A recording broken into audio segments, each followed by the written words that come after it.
This black girl here, this black girl here, this black girl here.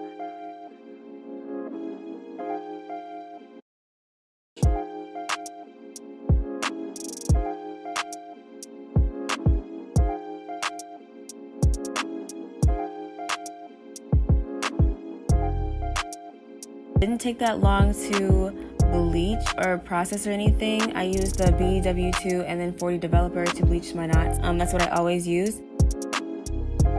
So yeah, just spread it around evenly, making sure it's like the consistency as like toothpaste or like really thick cake or pancake batter.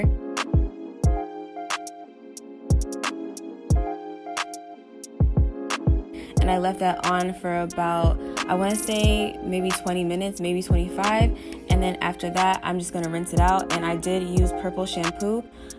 I basically just filled my sink up with a mixture of purple shampoo, water, and regular shampoo. And I just got to shampooing the whole hair. And you can see that the knots are pretty much bleached. There are a few that are still black, but I'm going to pluck those out anyway.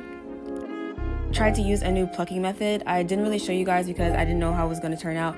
But I will show you guys in my next video. Basically, now I'm just conditioning the hair, making sure it's nice and soft and, you know, it's not super tangled, so I'm just conditioning the hair. I always have to wash my hair before I put it in my head or on my head because I will break out and it's bad.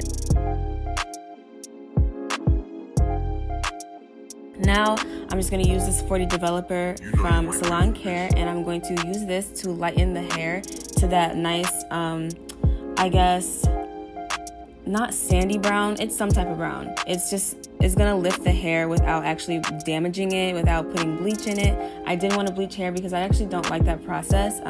It just takes too long, it's kind of annoying and really tedious to me. So yeah, I probably should have been wearing gloves for this, but I mean, it's okay. I didn't feel like my hands were burning or anything, so it might be all right. But I would recommend using gloves just in case. But yeah, I'm just spreading that developer all through the hair, getting it drenched in developer as much as I can, making sure it's spread evenly throughout the whole wig and throughout all the curls. And I'm showing you guys that it is pretty doused in developer. This is the next day, all right? So the next day, I left it overnight, let it sit in the sun on the balcony, and it turned out so pretty. This spot right here is really randomly lighter than the rest of the wig, but that's okay. But yeah, it turned out really nice. And now I'm just rinsing that developer out with lukewarm water, and I'm gonna go ahead and shampoo and condition it one more time. It doesn't really need to be shampooed, but I'm just making sure I get all the developer out. I don't want it to process any more than it actually needs to, or than it has at this point.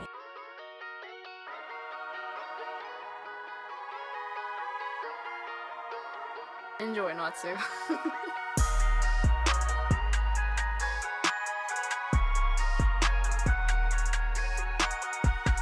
Now I'm going to start the process of actually putting this wig on. So I have my Got To Be Glue Gel in the black formula. That's really the only one that works.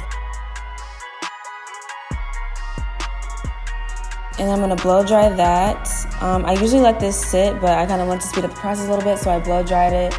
And then I'm going to spray my Sally Hansen Spray Tan Leg Spray all over the cap. And I do have a different color, a different shade than I usually use, so it was a little light. And you can kind of tell, like, compared to my skin tone, it's really light. So later I went over it with some of my powder foundation from Anastasia Beverly Hills. And now I'm just putting on this Ghost Bond. And this part really is just to make sure that all the edges are laid down and secure. I don't want any parts of the cap lifting up. I don't want, you know, to be any issues with the cap, because sometimes caps be acting like crackheads. Make sure before you start to glue your wig down that you clean off your forehead with some alcohol, just so you remove all those excess makeup and oils. I'm going to cut the lace into sections, and we're going to take our time with this. I find that the more that you just take your time and you don't rush with it, the better your lace will look, the more melted it will be. If you just kind of relax, take it easy, take it slow, it'll be a lot more invisible. I'm going to start with the very top and then work my way to the sides. Everybody knows what this looks like, this process looks like. You guys can just go ahead and watch me work for a minute really quick. I'm gonna go ahead and basically just, stop talking and let y'all watch me melt this lace and watch me work.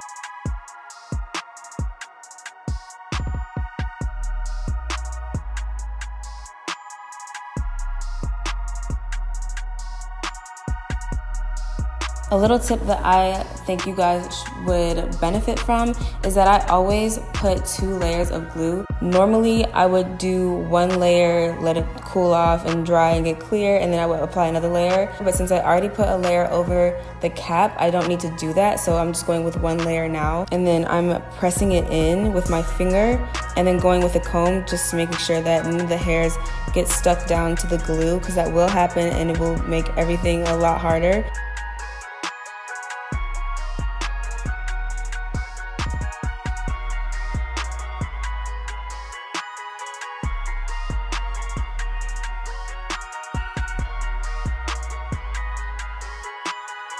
And I think I'm gonna put the wigs down for a second just because I can kind of see a tan line from my lace and it's kind of getting annoying. And also I feel like, I don't know, I feel like my hairline is getting pushed back. I don't know, maybe I'm just tripping, maybe it's the tan line, but I just have a feeling that it's like ripping my edges out. Even though I do take my lace out the right way, I wait till it's like slips out easy. I don't just like rip my wig off or anything. After I wrap that up and let it cook, I finished my makeup, and I'm just gonna go ahead and use a eyebrow razor to cut off this excess lace and any hairs that I really don't need. And as you can see, this is how much I cut off the first little bit. Don't be afraid to cut off some hair. Don't be afraid to cut off a little bit of the lace if you don't need it, especially if it's like too far forward. I don't know, I hate the small forehead vibes. I feel like sometimes I give those, so I'm always trying to avoid that. Now I'm going to take my contour palette and basically fill in the whole hairline.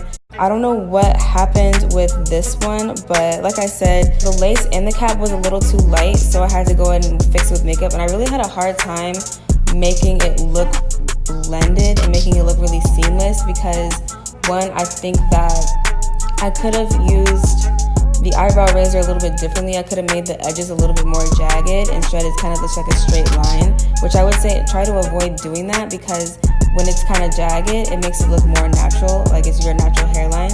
So I did have trouble trying to blend and trying to make sure that it was the actual color of my forehead so it blended and you couldn't see that line of demarcation. I tried to use my contour stick, but that kind of just made it worse. As you can see, like it just kind of made it more definite. But I finally figured it out.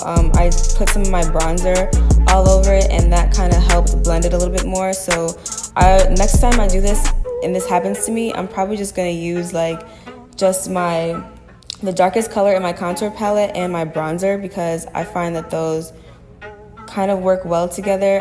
As I'm editing this, I wish I would have just done that instead of trying to do too much, because like 2 days later I had like way too much makeup in my lace and it looked so bad I had to take it off.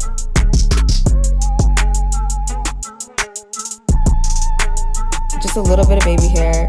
You want them like pretty short. No one's baby hair is super long. I mean, maybe it is, but mine's not. Like, I'm just gonna be real. So I'm just gonna do some baby hairs really quick. Speed through this.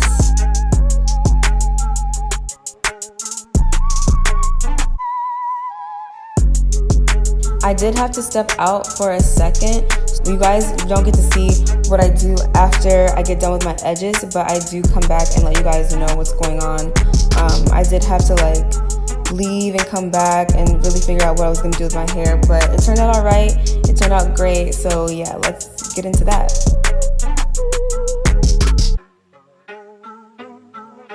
If you can like hear the traffic going on, I'm really sorry. It's super hot outside, so we're not gonna be out here for too long because this lace is gonna start to lift up and we don't need that. This is the finished look, and I wanted to come over here and show you guys what it looks like in the sunlight, because you can't really tell instead of just like the ring light and like artificial light. I really wanted to show you guys natural light. Wow, my highlight is popping.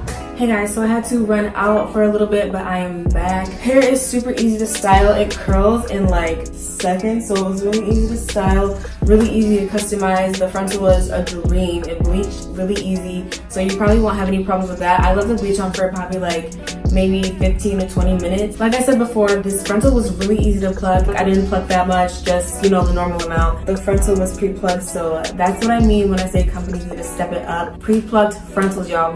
It's 2019. We shouldn't be getting frontals that look like a Bratz doll hairline. We just shouldn't. Like, at the end of the day, we shouldn't. The wig fits my head so nicely. This is probably like the best fitting wig I've gotten from a company. Like I always say, my head's really small, and I always get like a wig that's super big and it's always like really bumpy in the back. But this one fits perfectly. I was really impressed with the turnout of how the developer worked on it. Like I said, I did that before, but I didn't leave it overnight, and it got a lot lighter than I thought it was going to. So I'm really impressed with that. Hope you guys enjoy this video. Hope you guys learned something about developer like I did, and I'll catch you guys in my next video. I love you so much for watching, and peace out.